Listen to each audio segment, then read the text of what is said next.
Maayong gabi kayong tanan mga kaigsuonan, and then ani-ano sa kita karon sa tuang sinimana nga tulumanon ang pamalandong sa Ebanghelyo sa Domingo. And then ani-ana kita karon sa ikanapulo nga Domingo sulod sa tuig. Ang atoang Ebanghelyo, ato kining pagkutluon gikan sa Ebanghelyo ni San Marcos, Kapitulo 3, versikulo 20 ngadto sa 35. Ang Ginoo manaa kaninyo. Pagbasa gikan sa Santos nga Ebanghelyo, sumala ni San Marcos. Himayaw ikaw o Ginoo. Unya mipauli si Jesus sa ila og nagkatigom na usab didto ang dakong panon sa katawan og tungod niini si Jesus ug ang iyang mga tinun-an wala na gani higayon sa pagpangaon. Sa pagkasayod niini sa iyang mga kabanay, nangadto sila aron pagkuha kaniya kay ang mga tao nag-ingon man na nabuang siya. Dihay pipila ka mga magtutudlo sa balaod nga nangabot gikan sa Jerusalem o sila niingon. Anaa kaniya si Beelzebul. Ang uban miingon, ang pangulo sa mga yawa mo'y naghatag kaniya sa gahom paghingilin sa mga yawa. Tungod niini, gipaduol ni Jesus ang mga tao o gisuginlan niya sila mga sambingay. Unsaon man ni Satanas paghingilin kang Satanas. Kung ang mga tao sa usa ka nasod mag-unay pag-away, mapukan kanang nasura. Kung ang mga sakop sa usa ka panimalay mabahin o mag-unay pag-away, mabungkag gayud kanang panimalaya. Busa kung ang gingharian ni Satanas magkabahin-bahin, dili kini mulungtad kundili mapukan o matapos hinuon. Walay makasulod sa balay sa ka tawo nga kusgan o makakawat sa iyang mga kabtangan gawas kon iya unang gapuson ang tawo nga kusgan unya mahimo na siyang pagkawat sa mga butang sa mao nga tawo. Timan-in ninyo kini. Mapasaylo ang mga tao sa tanan nilang mga sala o sa tanang dautan nilang sulti. Apan ang mga tao nga nagsultig dautan batok sa Espiritu Santo, dili gayud mapasaylo, kay nakabuhat man siyag sala nga dili gayud mapapas. Gisulti kini ni Jesus kay may pipila man gud ka mga tao nga miingon na siya giyawaan. Unya miabot ang inahan ug ang mga igsuon nga lalaki ni Jesus. Didto sila sa gawas sa balay. Nagpasugo nga buot sila nga makikita kaniya. Usa ka pundok sa mga tao naglingkod libot kang Jesus og miingon sila kaniya. Ang imong inahan og mga igsuon atoa sa gawas ug buot sila makikita kanimo. Si Jesus mitubag, kinsa ba ang akong inahan og mga igsuon? Unya mitan-aw si Jesus sa mga tao nga nag-alirong kaniya og miingon, ania ang akong inahan o mga igsuon. Kay ang nagtuman sa bisan unsa nga gisugo sa Dios kaniya mo'y akong mga igsuon o akong inahan. Ang Ebanghelyo sa Ginoo, daigon ikaw o Kristo. Maigsuon sa ato ang Ebanghelyo nga gibasa nga mao ang Ebanghelyo sa ikanapulo, no? Nga Domingo sulod sa tuig nga mao ang Ebanghelyo ugma puhon, daghan og mga punto na ato ang pamalandungan, no? Sama pananglit kadtong gapuso-daan ang taong kusgan una nga makapangawat nga daghan pagyud o mga sambingay nga si Kristo nga nagisgot nga magkatibulaan gayon kung magkabahin-bahin ang pamilya or pundok. Pero sa ato karon nga focus sa ato ang pamalandong, ato lang i-focus diri sa last part sa Ebanghelyo. Kadtong dunay, di ba, giapas man si Kristo sa iyang pamilya, inahan, mga igsuon, ang immediate family ni Kristo. And then, unsa may gitubag ni Kristo kay wa man matud pa sa Ebanghelyo dito naman sila sa gawas nagipasuguan man lang nagiingnan imong inahan o mga igsoon na sa gawas unya unsa may tubag ni Kristo. Mingon na si Kristo, kinsa ba ang akong inahan o mga igsoon mo na iyang tubag.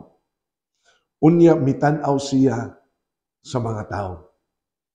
Iyang, kay daghan man ang mga tao, iyang gitutukan ang mga tao. Ug unya, mingon siya, ania ang akong inahan og mga igsuon.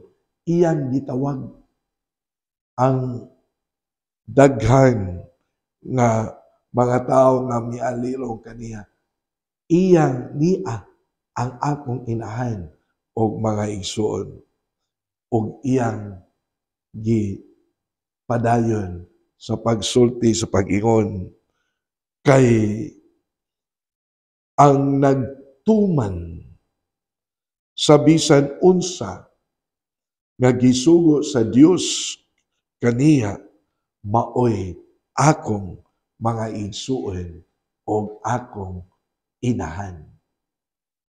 Kung imong tan-awon, gi-expand ni Kristo ang iyang pamilya. Iyang gi-extend. Unya, mingon na siya, nagtan-aw siya sa daghan nga mga tao nga nag-alirong kaniya. Kamo usab. Kinsa kaninyo ang nagtuman sa kabubuton sa Ginoo. Ako ang mga igsuon ug ako ang mga inahan. So, iyang gi-expand ang iyang pamilya. Iyaha nga gitawag ang katilingban nga nagpuyo diha sa kabubuton sa Dios nga iyang pamilya. Iyahang giangkon nga ang katawan sa Dios iyaha nga pamilya. Hinuon sa karaan nga testamento maumansad kini ang panawagan nga expanding the family aron sad to protect sa ilang tagsa-tagsa ka mga pamilya o aron sad maprotektahan usab ang ila pong tagsa-tagsa ka mga bandi. Pero nindot kaayo ang kang Kristo. Kinsa kadto kaninyo ang nagtuman, nagsugo sa sugo sa Dios. Maoy akong mga igsuon, maoy akong mga inahan. So, nindot kaayo kay ang pamilya kung imong tan-awon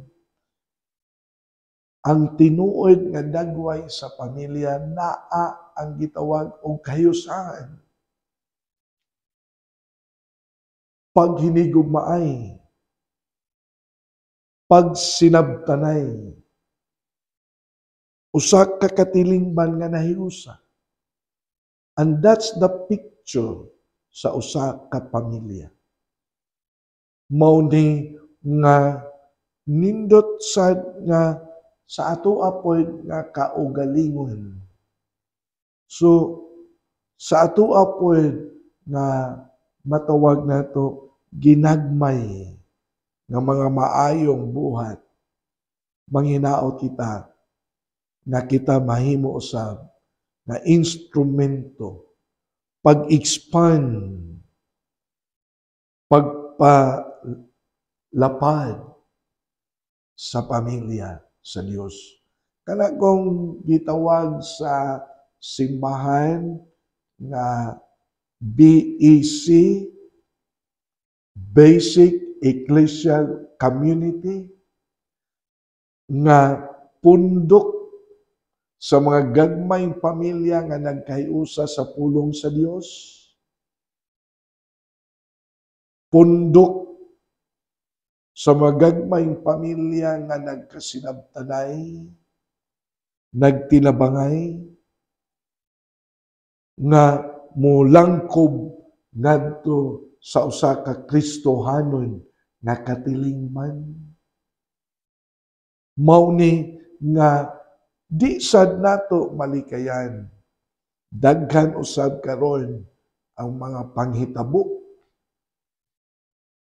sa katilingban nga ganahan muguba, mugunob sa pamilya. Pananglit kaning pending nga balaod dinhi sa Pilipinas nga nagisgot og divorce. Dili ba? Makatabang, makadugang sa problema sa pamilya, unsa kaha ang atong tubag. Pero ang statistical data moingon, ang una gayon na maapektuhan kung mabungkag na ang pamilya, mao gayon ang mga bata. Dili ba? Tingali daghan kaayo ang mga matawag nitong argumento aron ipapasa ang mao nga balaod. Pero ang fact remains na sa pamilya na magkabungkag ang mga bata, gayon ang maapektuhan. Kini pudrong gitawag og emerging culture of our society today na nagkadaghan, grabe ang influence sa materialism. Ang influence sa materialism na usahay, dili usahay, na daghan ang mga mga social climbers. Bisan dili makaya kabuton, bisan kon dili maoy, dili madala, abton gayon. Matod pa, wala makatugdon sa yuta. Influence sa media,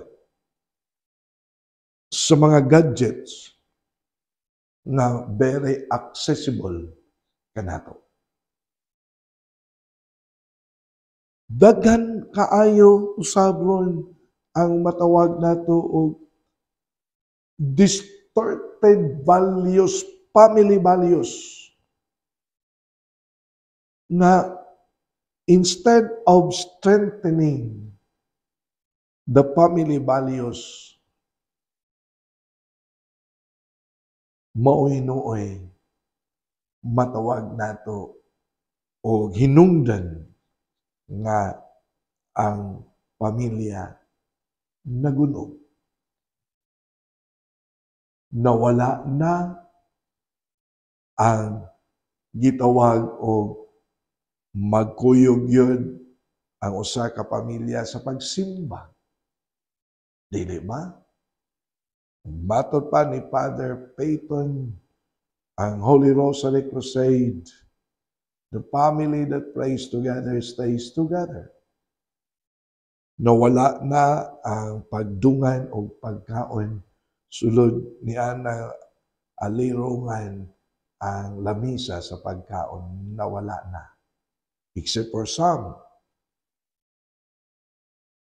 Nangawala na ang mga values na kaniadto gitudlo kanato sa mga katigulangan nga nakaingon ta dako kay gikatabang kanato. Mao ni nga we have always to double our time. Mahigani kay atong simbahan adunay apostolado sa pag-ampo, family life apostolate. Mahigani kay daghan tag mga covenanted communities nga mga couples for Christ, ang atong mga katikista nga bisan kung magkalisod-lisod pero nagtudlo gyud sa mga bata, sa mga eskwelahan kay wala na ang value of religion, prayer. Mao bitaw akong gibalik-balik pagsulti, congratulations kaninyo mga katikista. Akong hangyo ninyo, never surrender, never give up. Kinsa naman lang ang mutudlo sa mga bata sa mga public schools about religion kung mo give up mo. Wala in taon i-appeal sa curriculum sa ato ang gobyerno ang religion. So, kinsa naman lay mo tudlo nila. May lang kadtong mga Catholic schools. Pero ang public schools, na usahay gani, dili ingon pagdaot sa uban nga mga school administrators, labi na sa mga principals, eksperyensya po na nako, nga doon na say mga principals po nga dili kaayo accommodating sa atong mga katikista. Except sa hinuon, pipila na hinuon kini sila. Majority hinuon, very supportive. Pero doon na kay pipila, na unta, maayo man unta ang tumong og tuyo sa ato ang mga katikista to strengthen the family values sa mga bata kay lagi lisod. Kalisod kung ang mga bata dili ka antigong manguros, dili ka antigo sa Ginoo. Unsa ang importante sa presensya sa Ginoo? Kalisod. Mauna nga we have also to double our time. Kita nga naa sa simbahan, kita nga naay apostolado. pagpalig-on sa gingon family values.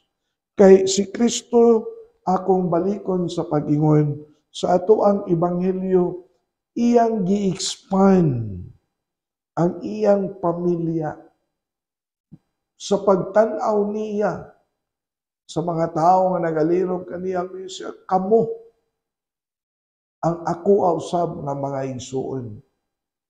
Kamo ang ako usab nga mga inahan. Labi na kung nagtuman kamo sa sugo o kabubuton sa Dios. Mauni nga palig-unon nato ang Kristohanon na katilingban. Pinaagi sa pagpalig-on sa ato ang tagsa-tagsa ka mga pamilya. So, kaanindot nga akong kasinatian tungod sa akong mamagpapa kami naduol sa simbahan. Kaanindot nga tungod sa akong mamagpapa kaantigo kaming mangadji nga karon nadala po ngadto sa ako ang mga apo, mga pag-umangkon, mga samuang kinatibuk-an sa mong pamilya. So, mauni nga manawagan ko, padayon gid kita. Dili ta magpakawa sa paglaom, sa pagpadayon, sa pagpuyo, sa tinuod nga Kristohanon, nga katilingban, pagpalig-on sa atong tagsa-tagsa ka pamilya, uban sa presensya sa Dios, uban sa mahal nga Berhen, uban kanunay diha sa pag-ampo. Dapiton ko kamo karon sa pagkuyog kanako sa atong makanunayon nga pag-ampo, sa atong mga kaigsuonan nga mga masakiton. Amo lang ito kamahan, panalangin niya amo mga igsuon nga mga masakiton, aywa silang tagsa-tagsa ka mga balatian o sakit, tagayo sab sila kanunay og kadasig kalig-on sa pagbarog sa sitwasyon nga naa sila mga tagsa-tagsa ka mga sakit. Panalangin niyo sa mga igsuon nga nagatiman kanila, tagayo sila kadasig, taas-taas nga pasensya.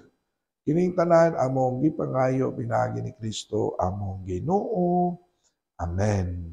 Mga kaigsuonan, ani lang sa takutob, and then magkita na po ta sa sunod nga Sabado. Alas 6 sa gabi sa tuang FB account, Archdiocese of Cebu Catechetical Ministry.